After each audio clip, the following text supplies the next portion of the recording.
At it would be to own it, and to own it would mean that we have to resolve it, and then resolve it means you have to move past it and do something different.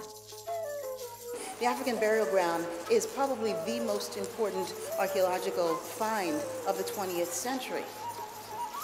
It is the oldest marker of our presence in cities, probably in the Americas.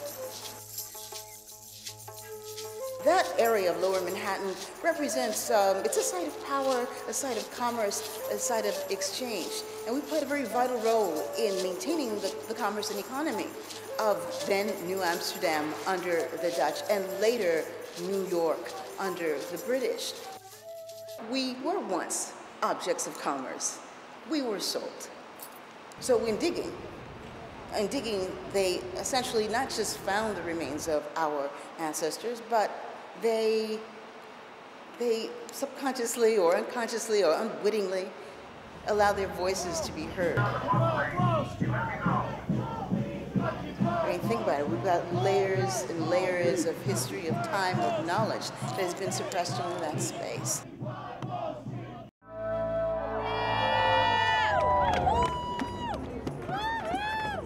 The movement spontaneously erupts in 2011 in the United States, inspired by the uprisings in the rest of the world, the 99% against the 1%. Now this middle class that thought they were supposed to participate in the American dream has become part of the group that has been capitalized upon, right? They're exploited. They're being exploited by the same system they endorsed. And the problem with that, now you're being exploited to the depths of your humanity. And that changes things.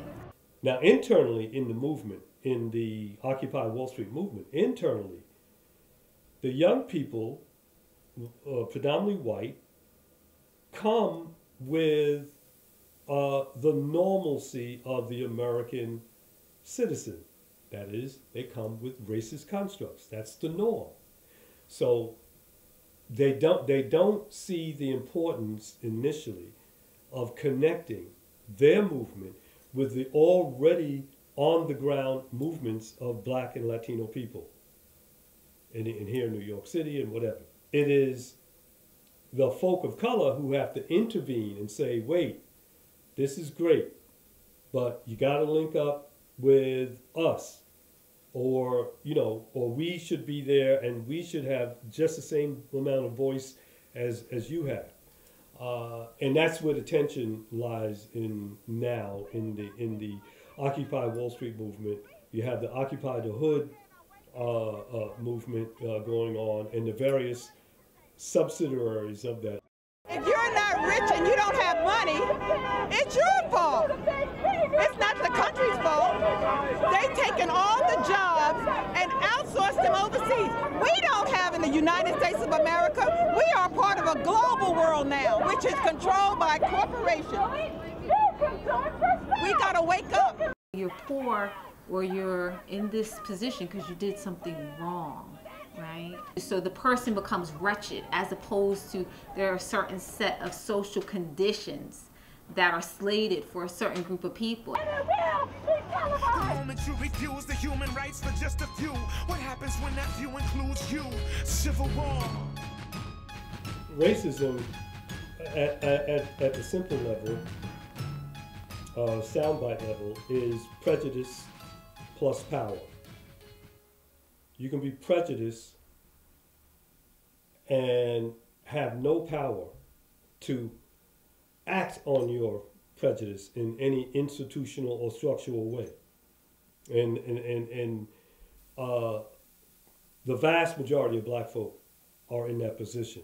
You know, they're only a handful. Oprah Winfrey, you know, she can be prejudiced and she has power. The people who are participating in Occupy Wall Street are not incensed by the fact that there are a disproportionate number of black males in prison. That's not why they're out there, right? They're okay with the ills of society as they were prior to them being personally touched by such extreme, pronounced, and gluttonous form of capitalism. They were fine with it. It was okay. Black, it's about black, white, brown, and yellow. It's about all the people. Plus, race has always been used as a tool of capitalism. So the challenge is, how do you bring younger folks, black, white, Latino, Asian, into the radical fold in a period when you need a radical action? Civil war for the soul of a nation. This is a struggle to save civilization. Demonstrations overthrowing the occupation. The annihilation of mental colonization. Civil war. The Occupy Wall Street movement cannot advance without black and Latino leadership. The most oppressed communities, the most oppressed part of the working class, got to be there. You have to be engaged. We were engaged. We sacrificed. We fight for the future of our civilizations. Destroy the corrupt government organizations trying to survive cultural assassination.